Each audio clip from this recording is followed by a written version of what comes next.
they do all of this stuff so well. You know, we always marvel at the Koreans. Where did that come from? Right. See, they come from Asia, where there was a cultural legacy that was developed in the rice paddies. And in order to remain competitive, because the rice farmers, the people in the rice paddies were poor, still poor, and they couldn't afford new equipment. They couldn't afford to buy more land. They said that the one thing about a rice paddy that you will discover once you go stand in the middle of a rice paddy, what you will discover is how small it is. And so how are these people going to remain absolutely competitive? Because that rice is their staple. That's their product. How are they going to remain competitive? All these other people, Carolina rice and people coming along, how are they going to be competitive? And so they couldn't afford equipment. What they did was that they would always be the smartest. They worked smarter. They were resourceful. They used the basic equipment that they had. They learned how to make the most and use that equipment the most efficiently, so that they were able, through their resourcefulness and their creativity and their genius, to remain competitive. And they passed it along in the rice paddy. From one generation to the next, they would talk about how this is how you prosper. This is what you have to be like. This is how you have to think. This, and the people, they had a saying about something like, it is the rice farmer who gets up the earliest and who is the most prosperous. And they pass along this idea. Now look here. And so when you see them now, they have this cultural legacy of being resourceful and using what they have in the most effective manner. They have this cultural legacy of using their creativity and their resourcefulness. Now look at y'all. When we first started telling black people not to eat hog, come on, I'm saying don't eat pork. Black people would say, listen, this is the food that got us through slavery. Right.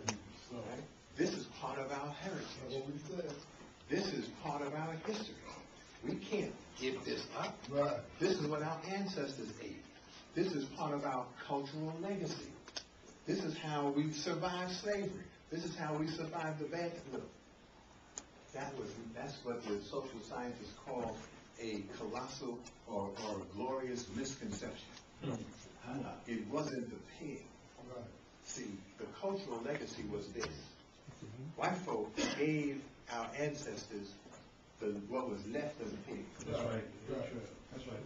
What our ancestors did was they took worthless stuff like pig knuckle and turned it into food. See, they took pig tail and turned it into food. It wasn't the pig that was your cultural legacy. It was the genius of your ancestors. It was the genius, the creativity, the resourcefulness. So your cultural legacy is not pig knuckle. Your cultural legacy is the genius that will turn a pig knuckle into food. All right. What you are supposed to do is to continue in the tradition of your culture to use your genius. Negroes think pig knuckles is the legacy. Genius is the legacy. Resourcefulness, creativity. That's our cultural legacy. See, we gotta get the message together. When we start talking to people, understand the cultural legacy. You know, we be celebrating the wrong thing. We go celebrate the chitlin.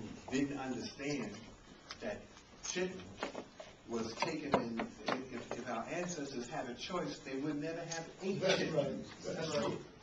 They didn't have a choice, and it was absolutely imperative that they were nourished, because if they were not strong, they could be killed. If they couldn't do the work on the plantation, they could be killed. They could be separated from their family. So they were trying to make themselves competitive. And the white boy gave them some pig guts. And their genius turned pig guts into food. Don't celebrate chitlins. You celebrate genius. Your cultural legacy is genius, creativity, resourcefulness. Listen to the lyrics of gospel songs.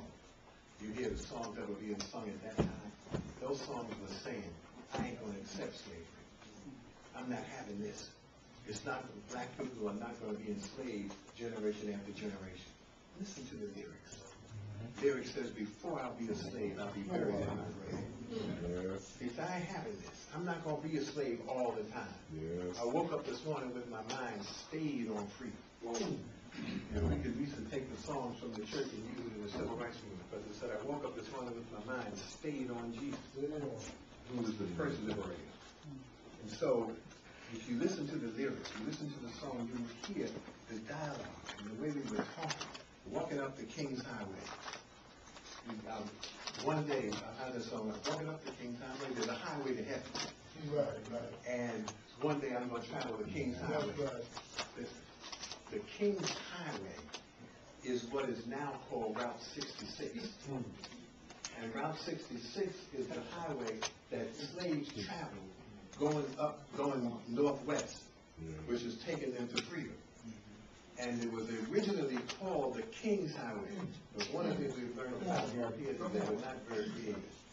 So when the king cleared and ordered that highway to be built, they couldn't come with a name, so they just called it the King's Highway.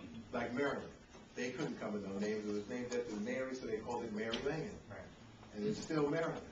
It's just like these places here, this city is called New York. It's named after York in Europe. And this is the New York. You know, just like Jersey, it's called New Jersey, because there's a Jersey in Europe where they came from. They're not very creative. Right, right. So they called it the King's Highway.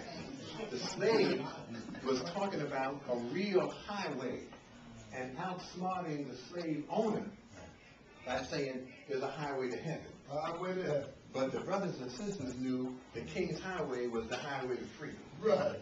You listen to the lyrics. You listen to the lyrics. And you see that we were always resisting oppression. And so, just want y'all to see it. Is it all right? Y'all got anybody else have a comment or a question?